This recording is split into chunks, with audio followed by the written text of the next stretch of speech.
അല്ലെ, ഒന്നാമത്തെ ആദ്യത്തെ ഉദ്ഘാടനത്തിന്റെ കാര്യം പറയട്ടെ. എത്രാമത്തെ ഉദ്ഘാടനമാണ് നടത്തിയത്? ആദ്യം മുഖ്യമന്ത്രി പോയി സർവേ ഉദ്ഘാടനം, രണ്ടാമത് നിർമ്മാണ പ്രവർത്തന ഉദ്ഘാടനം, 3 പാറ പൊട്ടിക്കൽ ഉദ്ഘാടനം. ഇനി എന്തൊക്കെയാണ് ഉദ്ഘാടനം നടത്താൻ പോണത്? തെരഞ്ഞെടുപ്പായിട്ട് വ്യാപകമായി പരസ്യം കൊടുത്തുകൊണ്ട് നടത്തുന്ന വെറുതെയുള്ള ഇത് ഉദ്ഘാടനം ചെയ്യപ്പെട്ടാണല്ലോ നേരത്തെ. ഇപ്പൊ എന്തിനാ പാറ പൊട്ടിക്കൽ ഉദ്ഘാടനം ചെയ്യാൻ ഒരു മുഖ്യമന്ത്രി പോണത്? അത് ആ പാറ പൊട്ടിക്കുന്ന തൊഴിലാളികൾ ചെയ്താൽ പോരെ? മുഖ്യമന്ത്രി അല്ലല്ലോ പാറ പൊട്ടിക്കുന്നത്. കേരളത്തിൽ ആദ്യമായിട്ടാണ്, കേരളത്തിലൊരു വലിയ തമാശയാണ്, ഒരു നിർമ്മാണ പ്രവർത്തനം നടക്കുമ്പോൾ അതിന്റെ ഉദ്ഘാടനം നടത്തുക സ്വാഭാവികമാണ്. നിർമ്മാണ പ്രവർത്തനത്തിന്റെ ഉദ്ഘാടനം അത് ഗവൺമെന്റിന് എല്ലാ അവകാശമുണ്ട്. പക്ഷെ ഇത് ചെയ്തത് പാറ പൊട്ടിക്കൽ ഉദ്ഘാടനം.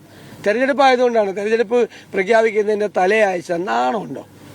അല്ല, മുഖ്യമന്ത്രിക്ക് നാണമുണ്ടോ ഈ 3 ഉദ്ഘാടനത്തിന് പോകാൻ വേണ്ടിയിട്ട്?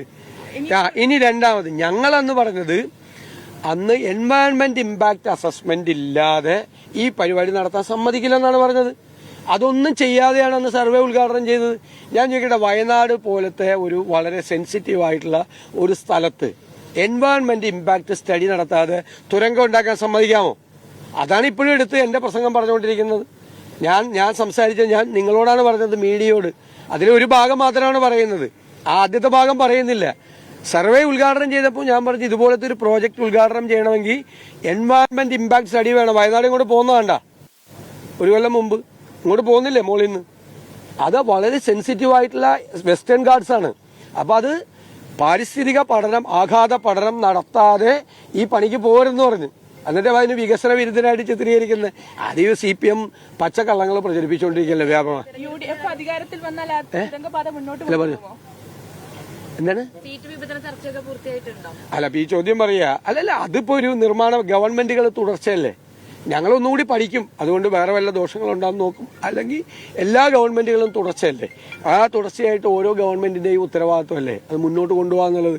അല്ലാതെ ഇപ്പൊ LDF ഗവൺമെന്റ് ഒരു പാലം പണിത് പകുതിയാക്കി വെച്ചു, ഞങ്ങൾ ഇനി ബാക്കി LDF തുടങ്ങി വെച്ചാണ്, ഞങ്ങൾ ആ പാലം പണി പൂർത്തിയാക്കില്ല എന്ന് പറയാൻ പറ്റുമോ? ഏതെങ്കിലും ഗവൺമെന്റ് പറ്റുമോ? ഇപ്പൊ ഇവര് പ്രഖ്യാപിക്കുന്ന 5 ലക്ഷം വീടുകൾ ലൈഫ് 10 കൊല്ലം കൊണ്ടാണ് പണിതെന്ന് പറയുന്നത്.